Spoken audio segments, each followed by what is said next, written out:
When you let go of the idea that yoga is doing something, and you embrace the idea that yoga is being, just simply a state of being, then if there's something that you have to leave off and you're just, okay, I'm going to sit or I'm going to stand and I'm going to meditate for a moment and I'm going to have my mind be nice and clear and calm, well, then you're still in a state of yoga, right? So if you're doing something, but you're doing it frantically, well, then you're not in a state of yoga. You're just really, really active. So that's one thing that I would say today. The other thing that I wanted to share with you today was last night as I was getting into bed, there was a mosquito in my room, and we're starting, it's time of the year, I guess the mosquitoes are starting to come. So there was a mosquito in my room, and it reminded me of this story that Yogananda shared in the autobiography of a yogi. Now, for those of you who don't know it, we have a little book showing right now.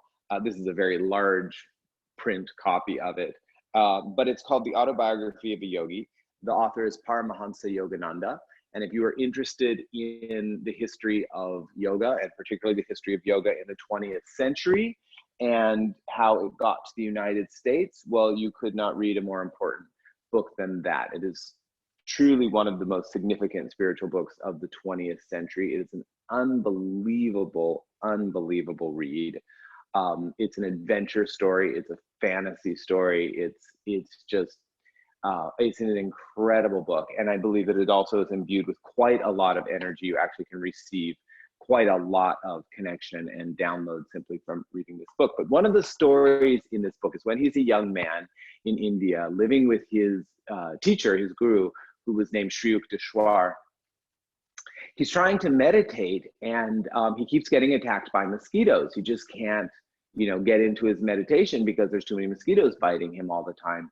And so he goes to his teacher and he says, I can't meditate. These mosquitoes don't stop. They don't stop biting me. And his teacher responds to him, the problem isn't the mosquitoes. The problem is your mosquito consciousness. I love that line. I mean, I've never forgotten it. The problem isn't the mosquitoes. The problem is your mosquito consciousness.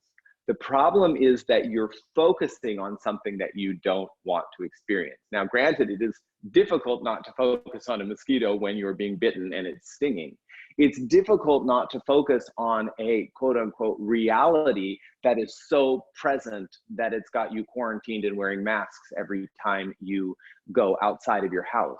But it's important to remember that there's lots of other realities all happening at the same time.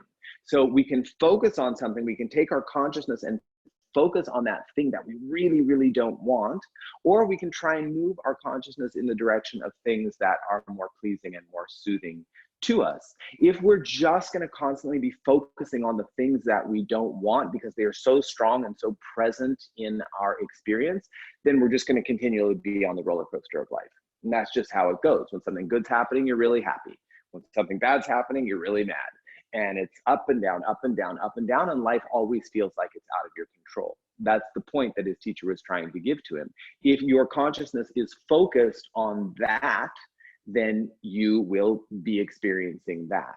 So part of this practice is to withdraw our consciousness. That's called pratyahara in Sanskrit. To withdraw your consciousness, to pull it inward for a moment so that it's not so focused on what's happening around you, and start to experience that inner light, that inner being within you, and then start to see the world around you through those eyes, to see through that perspective, as opposed to just being bombarded by what's coming outside of you, right? You can't keep CNN on 24 hours a day and expect not to be crazy with the stories that you're hearing.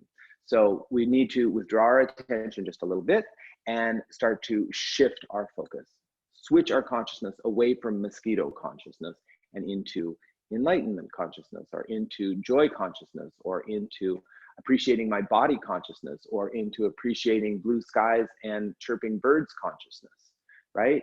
The choice is ours. Let's begin our class. Bring your hands together at your heart.